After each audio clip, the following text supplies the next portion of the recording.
اور یہ صاحب یہ سوال آپ سے، اتنی بڑی جامعہ، پاکستان کی سب سے بڑی جامعہ، اور بڑے لبرل سٹوڈنٹس وہاں پڑھتے ہیں، یہ بھی آپ کو پتا ہے، سیکولر بھی پڑھتے ہیں، سیکولروں کی آماج گاہ ہے، تو ایسے انسٹیٹیوٹ میں، ایسی یونیورسٹی میں اسلحے کا آنا کتنا بڑا سوال ہے؟ پہلے بات تو یہ ہے جی کہ یہ اگر واقعہ پاکستان کے کسی مدرسے میں ہوا ہوتا، کسی جامعہ اشرفیہ میں ہوتا، کسی جامعہ نعیمیہ میں ہوتا، کسی اور جگہ ہوتا، تو پاکستان کے میڈیا کے بھونپو شروع ہو جانے تھے. بالکل ٹھیک.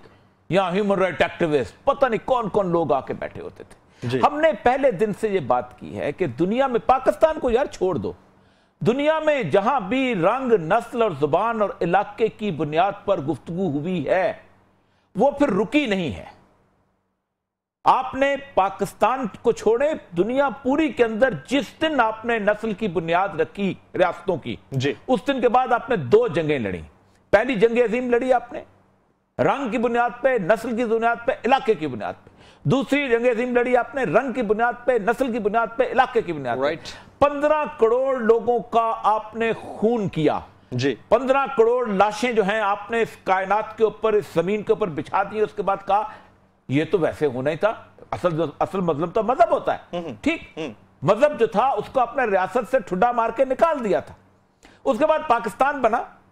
اب پاکستان کو بنیادی طور پر ان کی تکلیف کا اصل جو ہے نا سرچشمہ وہ پاکستان ہے. اس کی بنیادی سرچشمہ اس لیے پاکستان ہے کہ دنیا میں 199 ریاستیں ہیں.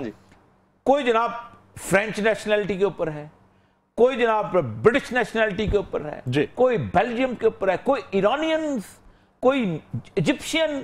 یہ ملک ایسا ہے کہ جس کے اندر پاکستان کا ایک پنجابی کہتا ہے یہ پنجابی میرا بھائی نہیں ہے کیونکہ لا الہ الا اللہ نہیں پڑھتا. سندھی کہتا ہے یہ سندھی میرا بھائی نہیں ہے کیونکہ لا الہ الا اللہ نہیں پڑھتا. بلوچ کہتا ہے میرا بھائی نہیں ہے کیونکہ، اور بلوچوں میں تو بہت کم ہے، ہندو اور عیسائی تو ہے ہی نہیں، اسلام پشتونوں میں بہت کم نہیں ہے. تو جس دن سے یہ بنی ہے اس دن سے انہوں نے ایک ہی راستہ، کمیونزم جو تھی نا، یہ دنیا کی سب سے بڑی، اپنے آپ کو مزدوروں کی پتہ نہیں کیا بڑی فوج سمجھتی تھی. 1920 میں ان کا آذربائیجان میں اجلاس ہوا، بلوچ تنظیم کو بلایا گیا، وہاں پر پشتون تنظیم کو بلایا گیا. کہا نہیں، یہاں پر ہم نسل کے ذریعے آگے بڑھیں گے، قومیت کی بنیاد پہ آگے بڑھیں گے، ہم قومیت کی بنیاد پہ لڑائیں گے اور پھر پرولٹریٹ کا خواب دکھائیں گے لوگوں کو. اچھا، پوری زندگی انہوں نے بنگالیوں کو پہلے اکسایا اور بنگالیوں کو ہمارے خلاف کھڑا کیا اور اس کے بعد مزہ چکھا.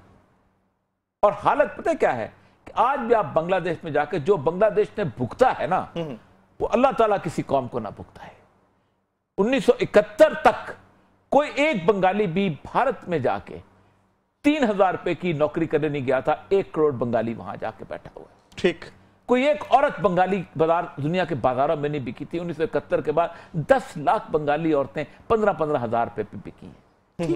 برا حال ہوا. اب کہتے ہیں اکنامک پتہ نہیں یہ پتہ. آج بھی حالت یہ ہے کہ ابھی میں امریکہ گیا ہوا تھا، آپ حیران، سب سے کم نوکری پہ، پیسوں پہ وہاں بیچارہ بنگالی آتا ہے.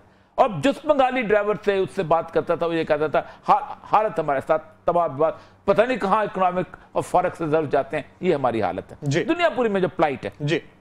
اس کے بعد انہوں نے بلوچستان کے اندر، سندھ کے اندر، پنجاب کے اندر، پشتونستان کے اندر نعرہ لگانے کی کوشش کی. کھاتے یہاں کے تھے، گاتے کسی اور کا تھے. حالت مطلب پشتونستان کے اندر حالت یہ تھی کہ آپ پاکستان میں رہتے تھے. ٹھیک، اور وہ کہتا ہے، جس نے لکھی ہے جمعہ خان صوفی، کہتا ہے کہ آپ جب جہاں سے بھاگ کے وہاں گئے تو آپ انڈیا کے سفیر کے ساتھ جا کے ولی خان ملاقاتیں کرتا تھا اور یہاں آ کے ہم دھماکے کیا کرتے تھے. بلوچستان میں بھی آپ نے لوگوں کو یہی چیز لگائی. میں نے ان لوگوں کو دیکھا ہے جو انسرجنسی کے اندر گئے تھے اور اس کے بعد بھٹو صاحب کو آپ نے اوپر لگایا، بھٹو صاحب نے ان پہ ایکشن کیا. یہ کیفیت میں مشرف دور کے اندر، اور یہ سب کیفیت جو بھی ہے، صورتحال آپ کے سامنے ہے، ہمارے بھی سامنے ہے. ایسی صورتحال میں کیا قائد اعظم یونیورسٹی اسلام آباد یا اس سمے دیگر یونیورسٹیز میں لال مسجد جیسا آپریشن یا ایکشن ہونا چاہیے؟ یہ کوئی نہیں کرے گا، اس لیے کہ لال مسجد میں بیٹھا ہوا تھا عبدالرشید غازی. اس نے کیا تھا ماسٹرز ڈگری کہاں سے؟ قائد اعظم یونیورسٹی سے. انٹرنیشنل ریلیشن میں جس بیچارے کو شہید کیا گیا وہ مسجد کا مولوی نہیں تھا.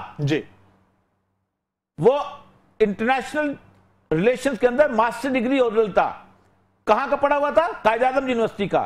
وہ بندہ کہاں کا ملازم تھا؟ یونائیٹڈ نیشنز کا ملازم تھا. ٹھیک،